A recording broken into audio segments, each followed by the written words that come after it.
ఒక ఊరిలో శేషయ్య, భూషయ్య అని ఇద్దరు ప్రముఖ వ్యాపారస్తులు ఉండేవారు. వాళ్ళిద్దరి మధ్య ఎప్పుడూ గట్టి పోటీ ఉండేది.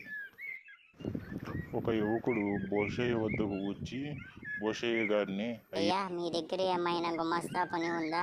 నేను చేస్తాను అని అడిగాడు. పొద్దులు రాసుకుంటున్న భూషయ్య అతని కేసి చూసి, గతంలో నువ్వు ఎక్కడైనా పని చేసావా అని అడిగాడు. శేషయ్య గారి వద్ద చేశానయ్యా. అక్కడ జీతం సరిపడా ఇవ్వడం లేదు, అందుకే మానేశాను. సర్లే, ఇక్కడ కొంతకాలం పనిచేసినాక జీతం పెంచమని అడగవని నమ్మకం ఏంటి?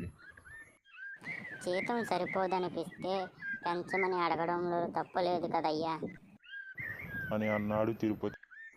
నిన్ను పనిలో పెట్టుకుంటే నాకు ప్రత్యేకంగా ఏమైనా లాభం ఉంటుందా అని అడిగాడు భూషయ్య. మీరు ఏం అడుగుతున్నారో నాకు అర్థం కాలేదయ్యా. శేషయ్య వ్యాపారం ఎలా నడుస్తుంది, దానికి సంబంధించిన విషయాలు వగేరా అలాంటివి ఏమైనా చెప్పగలవా? కుదరదండి, అలాంటి విషయాలు నేను అస్సలు చెప్పను. అక్కడి వ్యాపార రహస్యాలు మీకు చెబితే మీరు నన్ను పనిలోకి తీసుకోరు అన్నాడు తిరుపతి. అవునా అంటూ మాట సాగదీశాడు భూషయ్య. మరలా ఇక్కడి విషయాలు అక్కడ చెప్పని నమ్మకం ఏంటి అని అన్నాడు తిరుపతి. ఆ మాటకు భూషయ్య నవ్వి, నీ జవాబు, నీ తెలివితేటలు నాకు బాగా నచ్చాయి. నీ నిజాయితీ కూడా.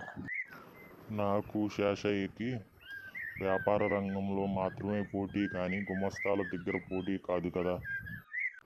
సర్లేరా, వచ్చి ఆ పత్ర పుస్తకం అందుకొని పనిలో చేరు. నిజాయితీగా ఉంటే ఎక్కడైనా పని చేసుకోగలం.